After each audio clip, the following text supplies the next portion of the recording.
Hello and welcome to the Crystar Show, your premier interactive podcast delivering you with the latest in educational insights and trending news.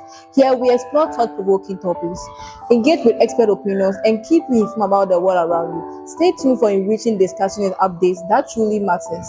I'm Rosan Bikoni and I'm here with Musharafa Wakari Muntari, and it's our pleasure to introduce you to our guest for today, Mr. Ephraim, a robotics educator from Crystal International School. On today's show, our topic for today is going to be the vital role of robotics in our school and how it shapes the future of education and innovation. Welcome to our show, Mr. Ephraim. Thank you for having me. And we are delighted to have you here, and I hope you are doing well. Yes. All right, Mr. Ephraim. Robotics is gaining lots of traction in school. Why is it essential for students today? Okay. Robotics is more than creating robots. It equips students with future critical skills that are vital in modern industries. Robotics integrates STEM learning. It develops critical skills like creativity and teamwork. It prepares students for high-tech demands. And it also helps resilience through problem solving, and it prepares students for the future. That's fascinating, Mr. Ephraim. How does robotics shape innovation?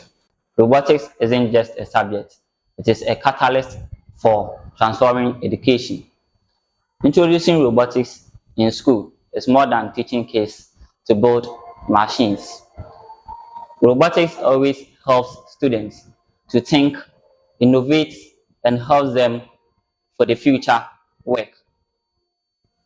Now, when you learn robotics, we have different aspects of the robotics that when you learn, you can move to different fields, like the space exploration, the industries, being a programmer, being a mechanical engineer, electronic engineer, and as a facilitator for robotics. That's very interesting. So let's address some common concerns. Some educators and parents complain that robotics is too complex and too expensive. What do you have to say about that? Oh, I understand the concern about complexity and costs. We have affordable kits and resources that can help those people that they can't afford labs, other machines to learn robotics.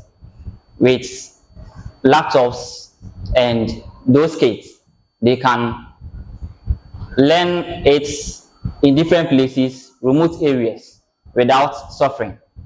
So what makes robotics education in Crystal Heights unique from other institutions? Okay. When you come to Crystal Heights, they have the state-of-the-art resources that helps the students to practice anything that they are learning.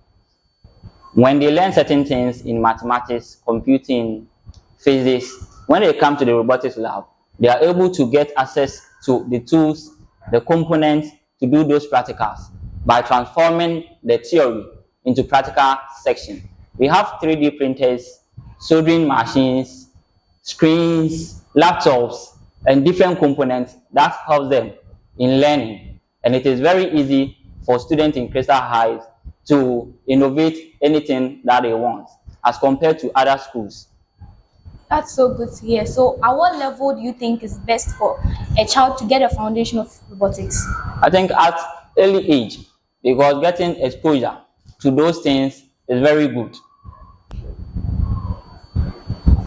Like when you are teaching or when a kid is learning a language, you see that the kid take it more as compared to a grown-up person. So finally, Mr. Ephraim, what advice would you give to kids pursuing robotics and their children who are yet to explore robotics? So kids that they are pursuing robotics already, I think there is no failure when it comes to robotics. You are supposed to practice and become perfect. So anyone who is expert in anything started from somewhere. And students who are now coming to pursue robotics, I think it will be good for them to get themselves into these robotics programs, especially when you come to Crystal Heights, you can get access to everything that you need to learn these things for the future. Okay, so the robotics, is it only about designing or there's a bit of technology and stuff? So the robotics is blended with different aspects. Like we have the electronic aspect, we have the mechanics, we have the computing, we have the design aspect.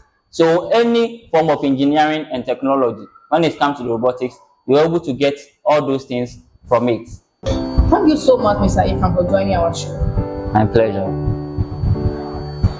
So that's all for today on the Crystar Show. Thank you so much for tuning in, and remember to like, share, and subscribe for more updates. Bye.